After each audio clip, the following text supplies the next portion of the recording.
অধ্যায় নাম বল।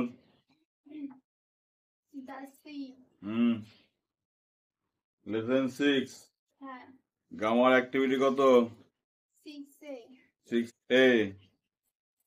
Underline the infinitive in the following sentence. ভালো করে বুঝো না, ইনফিনিটিভ কাকে বলা হয়?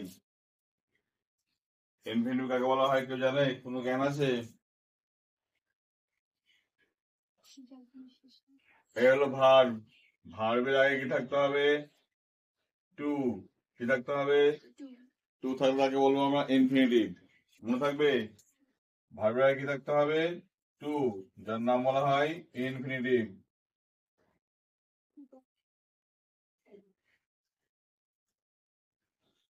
মনে থাকবে? তাহলে এখানে ভার্ব কোনটা? টু লাই, মিথ্যা কথা বলা। ইজ এ সিন, এটা অপরাধ। তাহলে to lie is a sin. তাহলে প্রশ্ন এখানে কি দেখো, এখানে বলেছে to lie is a sin. তাহলে এখানে টু যুক্ত ভার্ব। টু যুক্ত ভার্বের কাজ হলো কি? এখানে দেখো বাক্যের সাবজেক্ট হয়েছে। কি হয়েছে? সাবজেক্ট হয়েছে। তাহলে টু যুক্ত ভার্ব সাবজেক্টও হতে পারে, অবজেক্টও হতে পারে। ঠিক আছে, কি বললাম? আচ্ছা, এবার দেখো I am sorry to understand. To understand,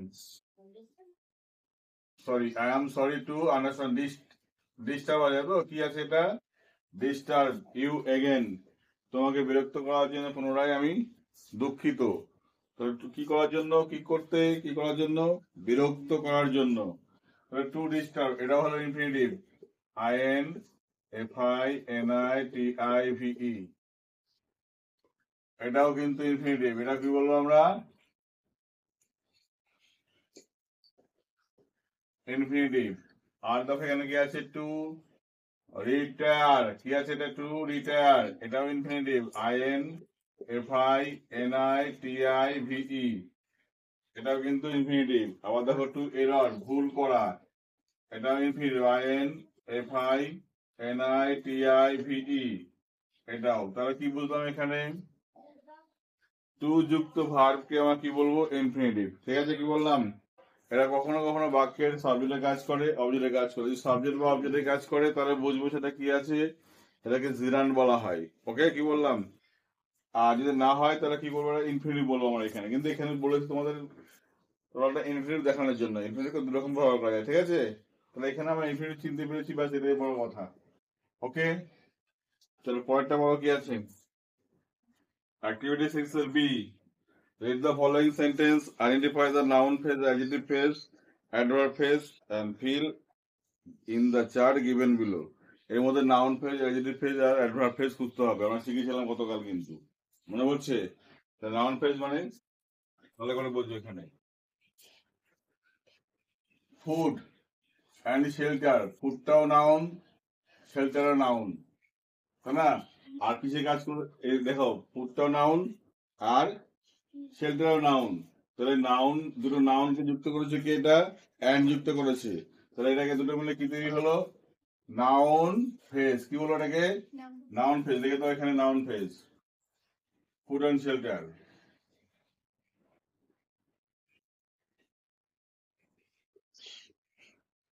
হলো।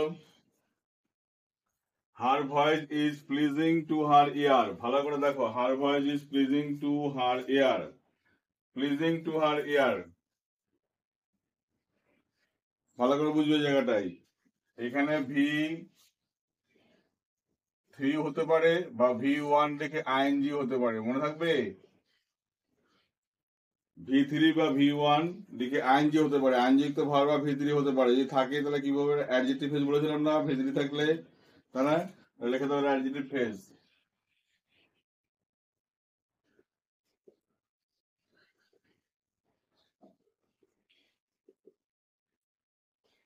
হলো। আবার দেখো বলছি a jewel of boy, a jewel of boy. জুয়েলটাও নাউন, বয়টাও নাউন। দুটো নাউনকে সম্পর্ক স্থাপন করেছে কে? অফ, তাই না? তাহলে কি হলো? এটা দুটো নাউনকে, নাউন আছে মানে কি দিয়ে ভাববো এটাকে? Noun phrase. লিখে দাও noun phrase.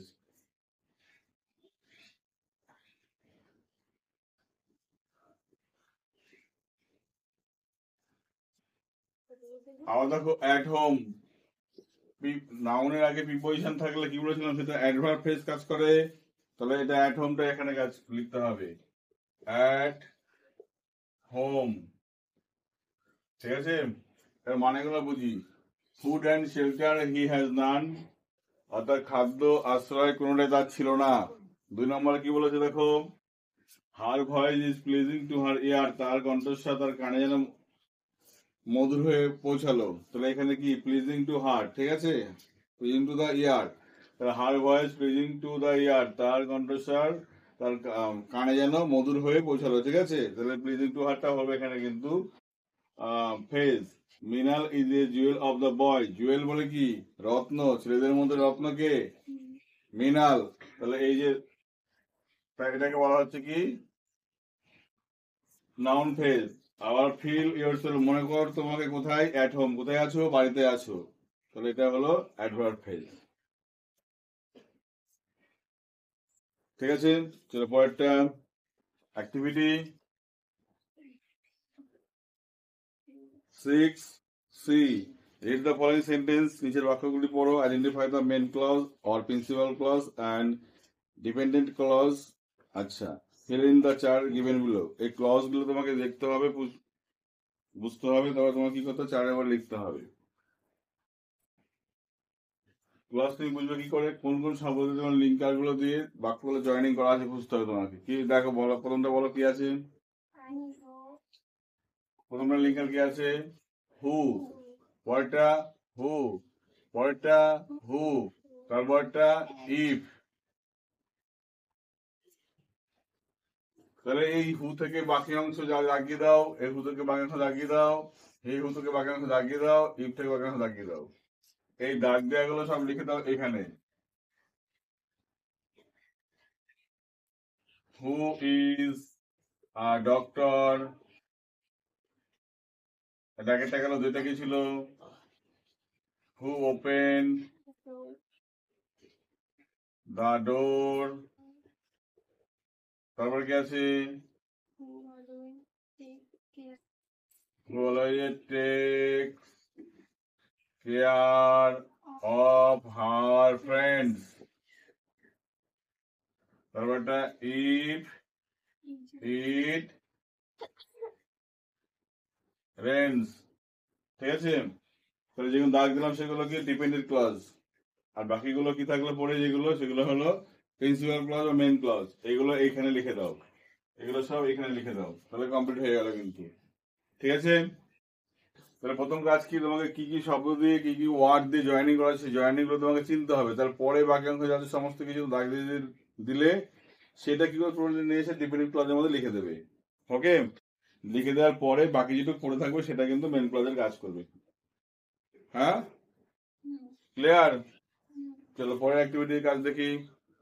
Activity 7, make meaningful sentence of your own with the following word. এই ওয়ার্ড গুলো দিয়ে তুমি অর্থপূর্ণ বাক্য তৈরি করতে হবে। জায়ান্ট মানে কি, বিড়বিড় না করে মুখে বলো, জায়ান্ট মানে কি, দৈত্য আকার, দৈত্য। তাহলে কি হবে, দেখো, দা writer saw the giant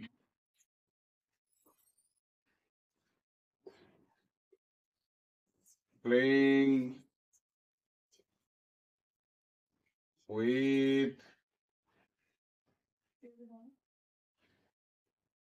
children. The writer saw the giant, লেখক দেখেছিল দত্তকে প্লেইং উইথ চিলড্রেন, কার সঙ্গে খেলতে, বাচ্চাদের সঙ্গে খেলতে দেখেছিল। পরেরটা কি ছিল, মন মানে কি, মন মানে, বলো মন মানে কি, বলো মন মানে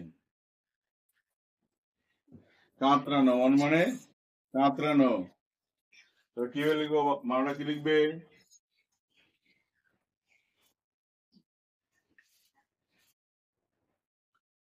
দা old woman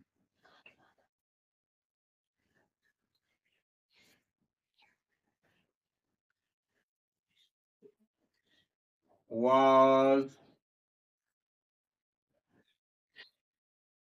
morning morning when she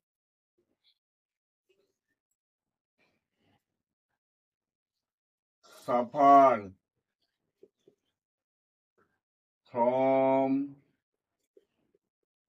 fever.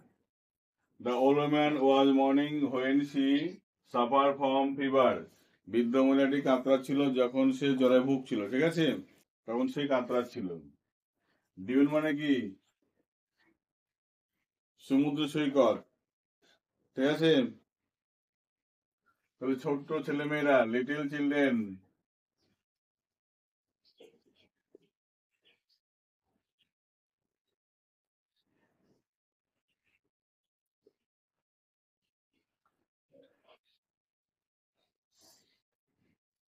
were playing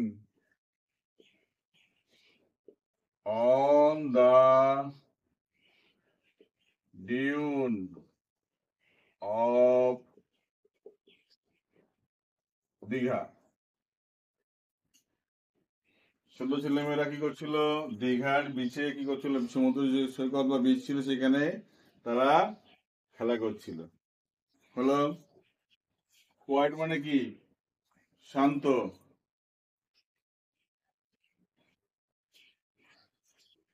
student, remain quite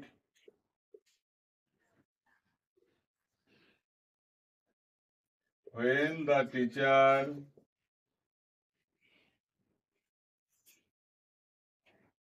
is teaching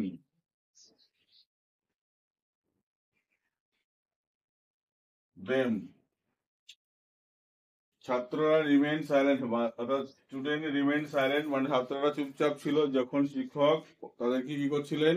পড়াচ্ছিলেন। তাহলে এইভাবে বাক্যগুলো তৈরি করতে হয়। তোমরা তোমাদের মতো করতে পারো, অসুবিধা নেই, ঠিক আছে। তাহলে আমাদের কি হলো? তার থেকে গ্রামাটিক্যাল কাজগুলো হলো। চলো পরের অধ্যায়ে এবার কাজগুলো আমরা দেখবো।